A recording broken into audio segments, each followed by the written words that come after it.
the issue of Kaizer Chiefs. They appeared at CAS for their appeal last week. I know that some people thought it was going to be an immediate thing in terms of the outcome. And maybe if in the nature of the case they have, how would you say? Would you say they've got a strong case in this appeal? How do you think things will go for them in this case against Fossa Juniors and the FIFA? Before I proceed, can I greet my fellow brother, Brawili? Brawili! He's on mute. Good to see you, brother. Waiting to have a chance. Gee, it's been a long time. You well? It's been a long time. I'm well, I've survived. See, even now, I'm taking precautions. I'm at home. I don't need it. No, it's good to see you, really. How are you, my brother? Good to see you. Good to see you, Pravili. Benila, coming back to your question, I've always maintained that for FIFA to arrive at the decision that they arrived at, it's not something light. There's a lot of evidence that was presented before FIFA. And I doubt if Chiefs did enough to prove that the player where he came from was an amateur.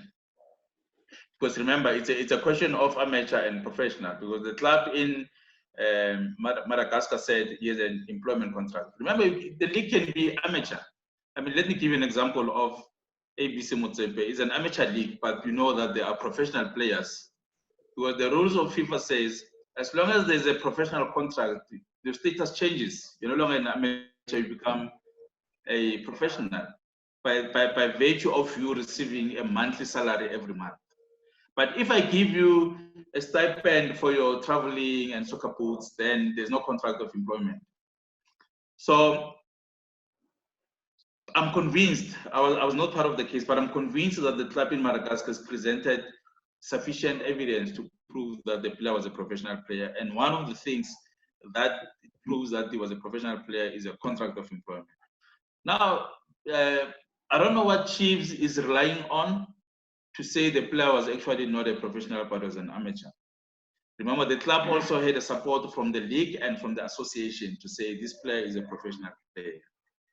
So, my opinion, it's very unlikely that CAS will change the decision of FIFA, but depends again on what evidence will Chiefs present to CAS.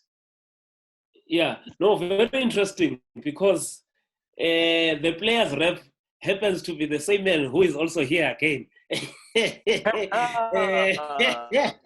Jack of all trades. I was going to leave, and then when Mr. Tshabalala started talking, I said, "No, let me hang around here because he won't know that I've just given evidence at CAS." Okay. So you are also an interested party, Paul, in this case. Yeah, for sure. But look, I can't say too much on the case because it's pending. What I will say, and this is, I'm not necessarily directing this at the Dax case. Okay. The question between amateur and professional, Mr. Tshabalala is quite correct on that in terms of how we describe. We're agreeing on something. No, we do agree. It's just interpretation. It's only a joke. It's only a joke, Paul. Yeah, we do.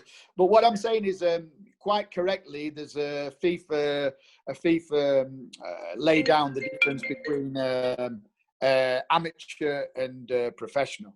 Okay. However, when you have an issue on a contract of a player, okay. Am I still there? Yes. No. Okay. Sorry. When you have an issue on a contract of a player, it's quite simple. International transfers, transfer management system. Yes. Okay.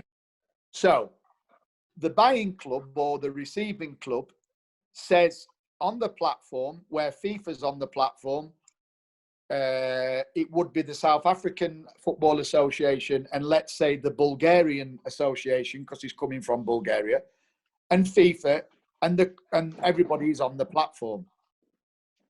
Now, the fundamental process that happens is that the receiving club says, this is the player, we're offering him a contract of employment, here is that contract of employment, and then 99.9% of the time, the Bulgarian club in this case would say, yeah, no problem, here's our permission to clear, and the Bulgarian FA, along with the SAFA FA, do what they need to do, and an ITC is granted. Okay. Now, if there's a dispute, there's a mechanism for that dispute to be on that platform. So it will be, here's this contract of employment, and the other side says, hey guys, we've got an issue with this. Okay, FIFA say, what's the issue? He's got a contract. Okay, so where's the contract? So then normally, the normal procedure, and this is why FIFA put it in place, the professional contract is loaded onto that TMS system so that FIFA, the two associations, and everybody can see. Then there shouldn't be an argument unless the player says, Ibo, this is not my contract, right? Now, if that contract is not loaded, what do FIFA do? And the other party says, well, we've got a contract. Where is it then? And it's not loaded. So then FIFA look at the case and make a decision and clear the player. You know? So without speaking specifically about the specific case, what I'm saying is TMS has to be followed to the letter T. If it's not followed to the letter T, then you're going to get cases where FIFA will clear players. And it won't be the first time that FIFA will clear a player, only for FIFA at a later date to make a ruling. But why do we have these platforms? Why do we have these systems in place if they're not going to be followed? And then I hear you. A contract turns up 9 months later. That's interesting. And I can say this without talking about the specific case. One of the things that I have made clear to FIFA in my communication with them is that, in my opinion, of 11 years working in Africa, players are not protected. And I'll tell you why. When a player signs a contract with a club, the player gets a copy, the club get a copy, and there's supposed to be a copy lodged, in our case with the PSL, but in most cases with the association. Okay, Vilili, you've been around Africa and you've covered many of these cases.